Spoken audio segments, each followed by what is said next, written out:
Hello, friends, and welcome to another episode of the show where we feature legit leaders leading above the noise of average. I'm Joe, and I get to be the host today. It's my very favorite thing that I get to do each and every week. This is the absolute best engagement that I think that we've had yet on the show. I couldn't sleep last night, Michael. I couldn't sleep last. I have the honor and the great privilege of spending time. I'm going to call you the glad scientist. Okay, that I'll smile, take it. that smile is unbelievable. The president of Fairleigh Dickinson University, Dr. Michael Avotrani. Thank you for joining us today, and welcome to the show, Michael. Thank you so much. Great to be here with you today. Looking forward to our conversation.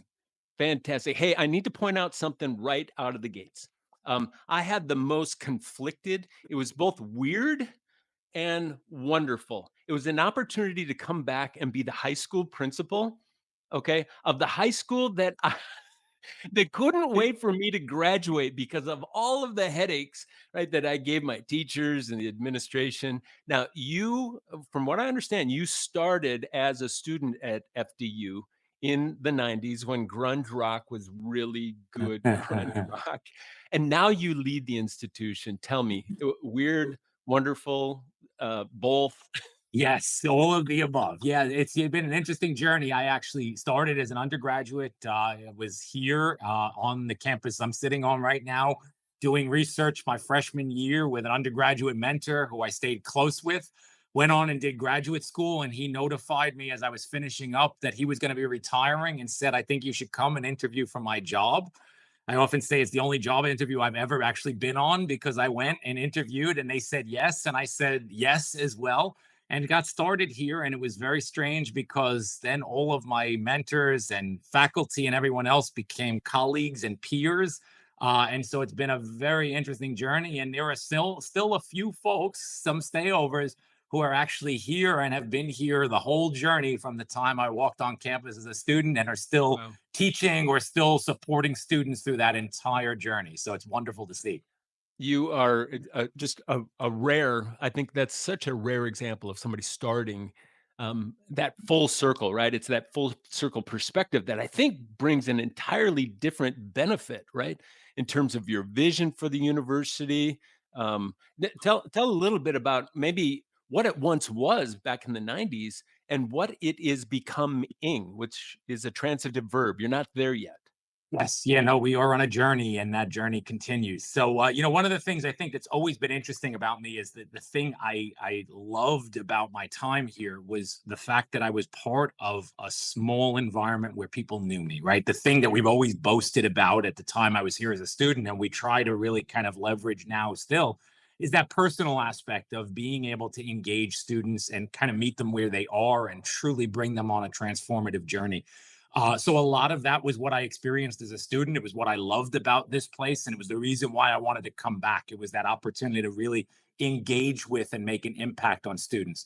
And I think what's really changed and where we're headed is seeing how that has taken on, in many cases, a new life as new learners come to us. We have a much different learner base now than we did when I was a student here, both in terms of demographics, in Right. terms of the things that they want and need out of their college experience.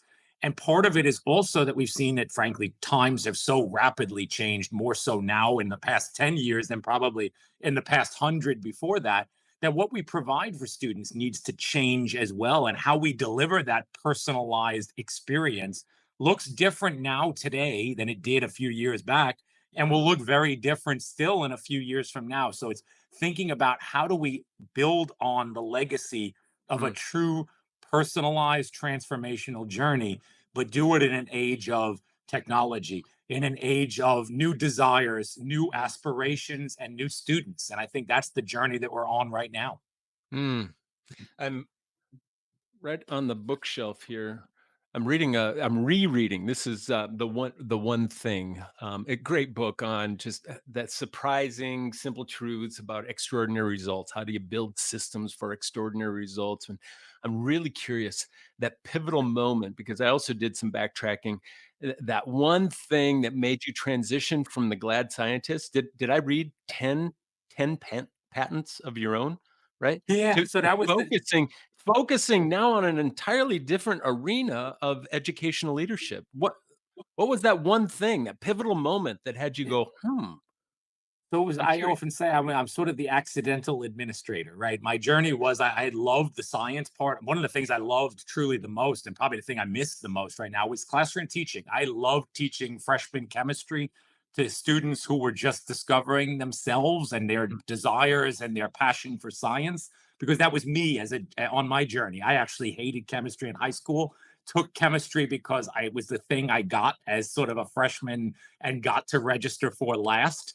And in 5 weeks, I was sort of transformed by a true kind of immersive experience with a faculty member. But that was what I loved. I loved doing mm. that. I loved taking students through the research journey. And in about 2008, I was approached by our then university president, Michael Adams, and he said, "We're considering starting a pharmacy school. What do you think?" And I said, "I have no idea. I'll get back to you." And I did a little bit of a deep dive on what would pharmacy school accreditation look like? What could a pharmacy school be if you were building it new from scratch? And we sort of took that journey and I said, "Look, I think we can do this. And I think I we can take it not just in a direction of being another school of pharmacy, but a truly different school of pharmacy." Wow. And that became the mantra. And suddenly I became the one man band of creating this program because we didn't have anybody hired yet. We didn't have anybody sort of foundationally to build it. So I stepped out from the faculty role I had and became the sort of lone administrator to create our pharmacy program. Mm. And I did it from a complete outsider's view, which was the greatest experience probably for me and frankly, even for those around me, because I couldn't lean back on the this is the way we've always done it, right? So much of what you often have is I had a pharmacy school experience, so I want it to be this way. I had nothing to lean back on, had never seen a pharmacy Tabula program rasa. before. Tabula And rasa. exactly. And that became the sort of beginning of that journey. And then from there, we created a PA program, we created an occupational therapy program, a social work program, a public health program, and did it the same way each time, taking a look at the what if we had a truly clean canvas? What could we create and what could we do? And that became the sort of excitement of that next decade of my life as an administrator and set me up on this journey now. My guess is probably overnight you had the white paper pretty well forged in your head of how I would go about creating a pharmacy school. I just understand just, yeah, how brilliantly that mind of yours actually is. I want you to brag away a little bit. FDU is on the grow. I see you as an institution on the grow. What are some of the more exciting initiatives currently underway on campus? I think one of the big things we're really leaning into is our health science programming and really creating a kind of cohesive brand, if you will, of health science and health adjacent programs to really rethink what could a university be if it doesn't have a medical school but wants to lean into that. It's interesting because I was talking to somebody in the healthcare space and they said, the thing you have to embrace is not feeling less than because you're not medical school centric, but actually thinking of all the new opportunities that opens for you because you're not beholden to a medical school at the center. So we've really been leaning into that very heavily to say, what does it look like if we Mm. begin to think about these health and healthcare adjacent programs to becoming a lot of the core of our path forward? So much of that directly linked to the realities of the day where many more students are finding their way into degrees and programs that link directly to the world of work, that link to licensure and link to opportunity, and also addressing this real crisis that we're facing right now in New Jersey and the surrounding region of a tremendous shortage of healthcare practitioners. So we're leaning heavily into this as a real opportunity for us, but again, trying to think also outside of the box. How do we take our hospitality program, which has a very strong legacy and more traditional hospitality aspect, and actually link that to healthcare and to the hospitality of health, thinking about embracing the patient experience and bringing patients on that hospitality journey, leaning into our business and entrepreneurship programs, Mm. leaning even into other programs that oftentimes are sort of lesser thought of in this space, but critically important, particularly in the changing dynamics of how we deliver care and also how we will use things like AI to replace some of the needs of a physician or a nurse or someone else, and then need to replace those skills with much more humanistic skills that we believe will be critical for empathy, and empathic understanding and servant leadership that we Oh believe my is at the goodness. center of healthcare. Oh my goodness. You get it. To use the term adjacent, healthcare adjacent, but you also talked earlier about being an institution that will create safe and meaningful just environments for people to feel like they're welcomed here. So because so many, you know, potential students in the community are also campus adjacent for whatever reason, right? They've just had bad experiences, or and to reclaim that space, A I think big it's just such an opportunity. Yes. amazing opportunity for you at the Yeah. moment.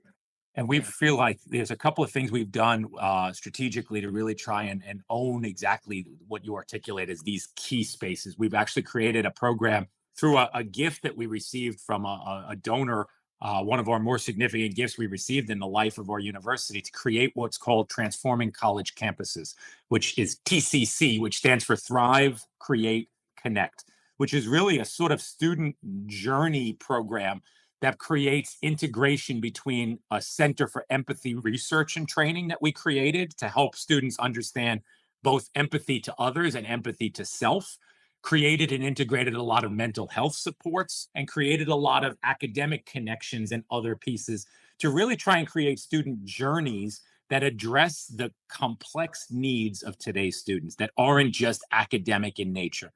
They're Mm. around mental health, they're around social integration, they're around navigating very complex issues that we're seeing play out in real time in young people. And then to sort of complement, realizing that that probably is more conducive for your more quote unquote traditional college Right. student.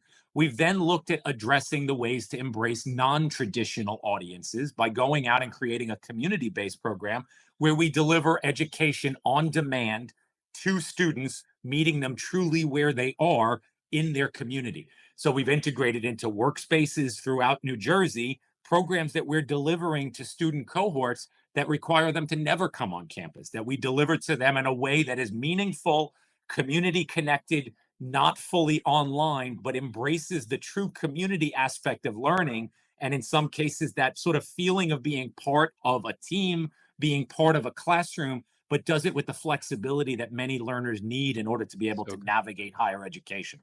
So good. I saw an eye-popping stat about something about like 250 partnerships that you've established over the course of your tenure as president. I mean, one partnership, if it's meaningful and significant, is that's time intensive. The 250 and the benefit that that brings. We had a previous guest who talked about just arguing the point of who is your customer, who is your client, and he came from this mindset of our partners are our clients, Yeah. which, it's Yep. arguable, but that level of gravitas to that the significance of partners and partnerships informing the work that must be done on Yeah. campus. It's critically important, and it's one of the things we've talked about, I think, in addressing that very thing. Much of the future of higher education is a B2B approach, right? Business to business, because that's the way that you can scale to really deliver to a customer base that can truly be supported by your products, right? We've said, the example being we're at Novartis, for example, delivering an MBA program.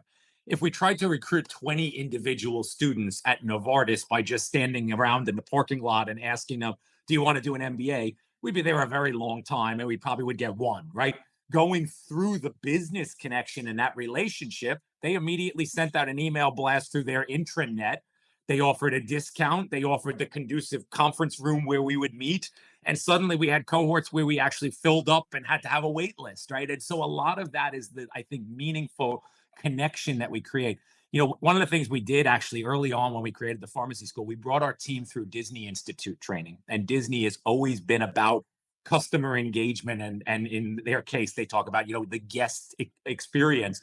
But they talk about that the first thing they work on is their cast members, their staff, because having connected cast members and having a meaningful experience created makes for a seamless guest experience, right? And so we've talked about a lot in changing the lens of focus around the college campus to be much more like Disney World and much less like this sort of sterile experience where you sink or swim on the basis if you get lucky and meet the right people, which is not what Yes. we want our students to experience. That's absolutely fascinating. I'd love to drill in more to that whole Disney experience, and I think our viewers would like we might bring you back just to talk Sure, sure. specifically We'd love to. about that. And your peers, our viewers are tuned in today, and they're running fast like you are. They're closing gaps. They're looking for new ways to stay in demand in a world that needs maybe a little more hope, right? And the Yes. I just heard today, hope is not happiness. Hope is actually just honesty. Yeah. So if you had just some closing thoughts of wisdom and honest encouragement that you would have to share with your friends who are turning in today, what would that be? I think the thing we always find our biggest encouragement from is in the stories of our students.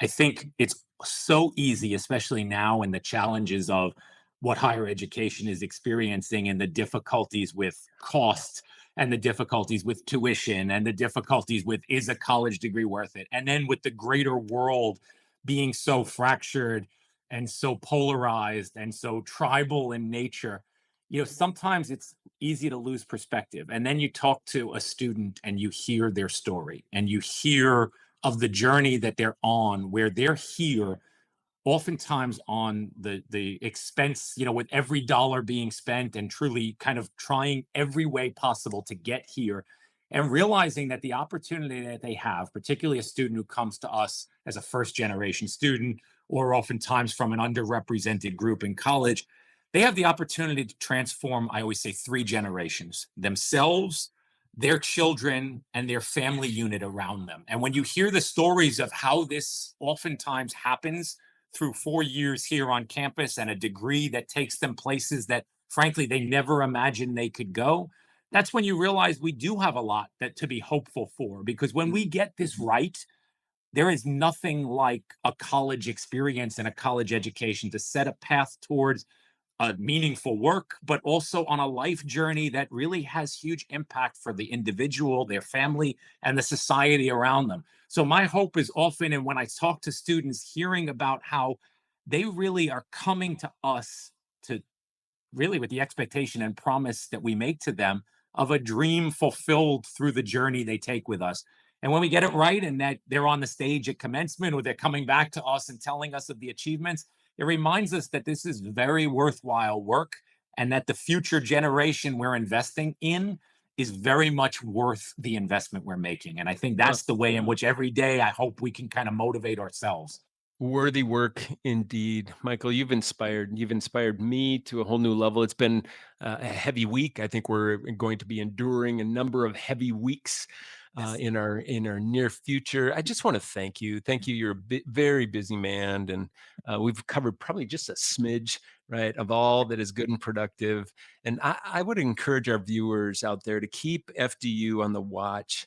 As a campus, really modeling a very unique and significant an impressive way. I think you can find them at fdu.edu, correct?